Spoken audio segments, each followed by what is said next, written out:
भाई बहन, ये दो शब्दों का एक ऐसा रिश्ता है जिसमें बहुत सारी मस्ती, प्यार, लड़ाई और झगड़ा छुपा होता है। बचपन की बात करें तो बचपन में भाई बहन आपस में जितनी चाहे लड़ाई झगड़ा कर ले, लेकिन अगर कोई और कुछ भी कह दे तो उसे छोड़ते नहीं है। कभी बहन अपने भाई को बचाती है तो कभी भाई अपनी बहन को। लेकिन कभी कभी एक दूसरे के ऊपर डांट भी पड़वा देते हैं और थोड़ी देर बाद फिर से एक हो जाते हैं। इसलिए भाई बहन के इस रिश्ते को अटूट रिश्ता कहा गया है।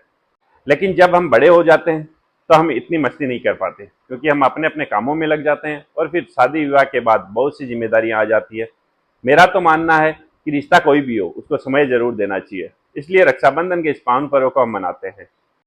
यूं तो भाई बहनों के बीच प्रेम और कर्तव्य की भूमिका किसी एक दिन की मोहताज नहीं है, पर रक्षाबंधन के ऐतिहासिक और मार्मिक महत्व की वजह से ही त्योहार बरसों से चला आ रहा है। और हो भी क्यों ना, यही तो एक ऐसा विशेष दिन है जो भाई बहनों के प्यार के लिए बना हुआ है। आज देश भर में रक्षाबंधन का त्योहार मनाया जा रहा है। रक्षाबंधन भाई बहन के अटूट रिश्ते और प्रेम का उत्सव है। इस दिन बहनें भाई के माथे पे टीका और हाथ में रक्षा सूत्र बांधकर उनकी मंगल कामना करती है। बदले में भाई अपनी बहन को रक्षा का वचन देता है। भारत में रक्षाबंधन मनाने की परंपरा सदियों पुरानी है, लेकिन आपको पता है पहली राखी किस बहन ने किस भाई को बांधी थी? एक पौराणिक कथा के अनुसार जब राजा बलि ने भगवान विष्णु से वचन लेकर उन्हें अपने साथ पाताल लोक में रख लिया था, तब मां लक्ष्मी ने राजा बलि की कलाई पर राखी बांधकर उनसे भगवान विष्णु की गर्भवापसी मांगी थी। वहीं महाभारत से जुड़ी कथा के अनुसार एक बार द्रौपदी ने श्री कृष्ण की चोट को ठीक करने के लिए उनकी कलाई पर अपनी पोशाक से एक कपड़ा फाड़कर बांध दिया था। भगवान श्री कृष्ण इस बात से इतने ज्यादा खुश और प्रभावित हुए कि उन्होंने द्रौपदी को अपनी बहन बना लिया और उनकी रक्षा के लिए जिम्मेदारी ली। कहते हैं कि तभी से रक्षाबंधन का त्योहार मनाने की परंपरा चली आ रही है। इसके अलावा भी इतिहास में राखी के महत्व के अनेक उल्लेख मिलते हैं।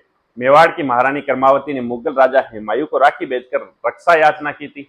हुमायूं ने मुसलमान होते हुए भी राखी की लाज रखी। कहते हैं सिकंदर की पत्नी ने अपने पति के हिंदू शत्रु राजा पुरु को राखी बांध के उसे अपना भाई बनाया था और युद्ध के समय सिकंदर को न मारने का वचन लिया था।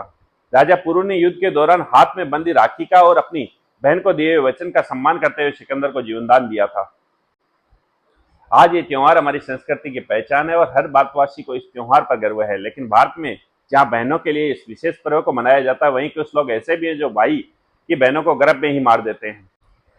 आज कई भाइयों की कलाई पर राखी सिर्फ इसलिए नहीं बंध पाती क्योंकि उनकी बहनों को उनके माता पिता ने इस दुनिया में आने ही नहीं दिया। यह बहुत ही शर्मनाक बात है कि जिस देश में कन्या पूजन का विधान शास्त्रों में, वहीं कन्या भ्रूण हत्या के मामले सामने आते हैं। यह त्योहार हमें यह भी याद दिलाता है कि बहनें हमारे जीवन में कितना महत्व रखती है।